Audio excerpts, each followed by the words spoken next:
Siria está aquí, a 8 horas de avión de España. Es la mitad de grande y su población se concentra aquí. ¿Por qué? Porque toda esta zona es un enorme desierto, pero un desierto muy importante.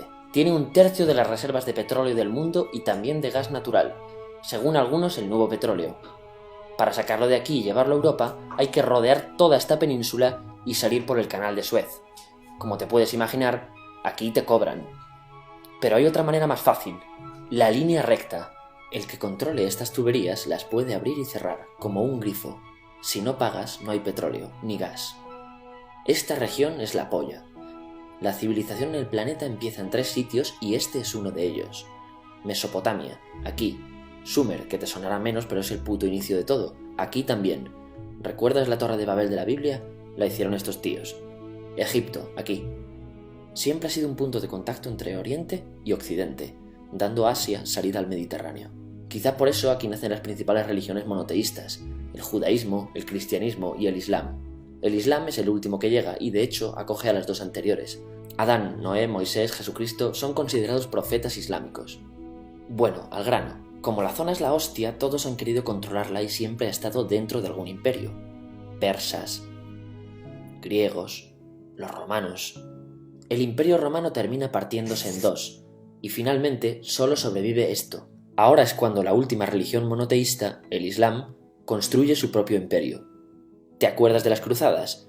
Bueno, pues son los europeos cristianos intentando recuperar esta zona de la que estamos hablando. Los últimos en llegar son los turcos, que ojo, no vienen de Turquía, sino de a tomar por culo en Asia, junto con Gengis Khan. Lo conquistan todo y fundan el Imperio Otomano. El Imperio Otomano se queda ahí hasta la Primera Guerra Mundial, 600 años. Cuando acaba la Primera Guerra Mundial, aparecen pequeños países donde antes estaba el Imperio Otomano, y por primera vez vemos a Siria en un mapa. Hasta ahora la habíamos dibujado para no perdernos. ¿Y quién se inventa esos países? Lo que te voy a contar es alto secreto. Bueno, lo era en 1916. Este súper secreto se llama Acuerdo de Sykes-Picot. Los franceses y los ingleses no podían derrotar solos al Imperio Otomano. Solo podían si les apoyaba la gente que vivía dentro, en su mayoría árabes. ¿Cómo se los ganaron? Pues les prometieron la Gran Arabia, un país solo para ellos. El único problema es que era un timo. Antes de seguir, recuerda una cosa. Los árabes son un pueblo, pero no una religión. O sea, un árabe puede ser musulmán, puede ser cristiano, y antes del Islam parece que hubo tribus árabes con tradiciones judías. Bueno, pues a los árabes no les dieron ese único país que les habían prometido. En su lugar, franceses y británicos crearon muchos países pequeños. Estos países, obviamente, no eran países de verdad, sino zonas bajo su control con gobernantes puestos por ellos. Durante este tiempo hacen lo que quieren con la zona. Recuerda que hay petróleo. Siria, aunque no tiene grandes reservas, tiene fácil salida al mar, y Francia, que es la que se ha quedado con Siria, se lo da a compañías extranjeras. Después de la Segunda Guerra Mundial, los europeos se van. En el caso de Siria, son echados a patadas. Pero antes de irse, crean otro estado, Israel. No es el momento de hablar de ello, pero es un estado muy polémico que sus vecinos no reconocen. La prueba es que nada más irse los británicos, todos estos estados lo atacan. La zona, a partir de ahora, va a ser una puta bomba de relojería. ¿Y mientras qué pasa en Siria? Bueno, pues no es muy estable. Tiene golpes de estado constantes. En esa época aparece en Siria una ideología que se hace con el control y se expande por el mundo árabe, el Ba'ath. Esta ideología mezcla el antiguo sueño de una sola nación árabe con ideas socialistas. Y algo muy importante, es laica, o sea que no es religiosa. Siria se llega a unir con Egipto, un país con el que no tiene frontera. Pero no es algo raro, muchos de estos países intentan hacerlo también. Como recordarás, a esta gente se le había prometido un solo país y las ganas las seguían teniendo. Pero la unión falla. En este tiempo Egipto les convence para nacionalizar el petróleo. En Siria, Al-Assad, el padre del Assad de ahora, se convierte en jefe del estado Ba'ath. En Irak, también Ba'ath, comienza a ganar fuerza Saddam Hussein. Las diferencias entre ambos países dividen a los partidos Ba'ath de otros países en pro-Siria o pro-Irak. Ahora ocurre la Guerra Fría. El mundo se divide en 2. O eres de Estados Unidos o de la Unión Soviética. Son años muy movidos en los que se pegan constantemente con Israel, invaden su vecino Líbano y comienza una oposición islamista al régimen Ba'ath de Assad, los hermanos musulmanes. Vale, volvamos atrás un momento. Recuerdas que la mayoría de árabes eran musulmanes, ¿verdad? Pues dentro de los musulmanes hay 2 ramas fundamentales, los suníes, la mayoría, y los chiíes.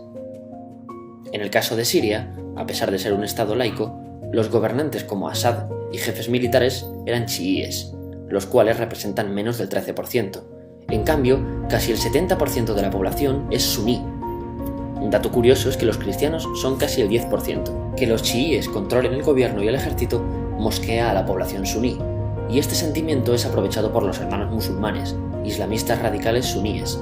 Estos toman las armas en la ciudad de Hama en contra del gobierno, y Assad acaba con la revuelta a costa de matar miles de civiles y encarcelar a mucha gente. En el año 2000, Assad padre muere y le sucede Assad hijo. Ante las presiones libera a muchos presos, trae internet y esperanzas de cambio. Hay un periodo de gran debate político y aparece la oposición. También vuelven los hermanos musulmanes. Los siguientes años son difíciles. Arrestan a la oposición. Y Bush incluye Siria en el eje del mal, y esto la aísla. Está mal visto negociar con Siria. Los kurdos, un pueblo que vive distribuido por varios países de la zona, empiezan a protestar también. Hay represión y muertos. En 2011, te sonará esto, ocurre la Primavera Árabe. ¿Qué es esto? Bueno, es una protesta que se va propagando por todos los países árabes pidiendo más democracia. Como ves, el mundo árabe, a pesar de estar dividido en países, tiene tendencias generales. Cuando llega a Siria, Assad hijo termina usando el ejército y en los enfrentamientos mueren unas 1000 personas.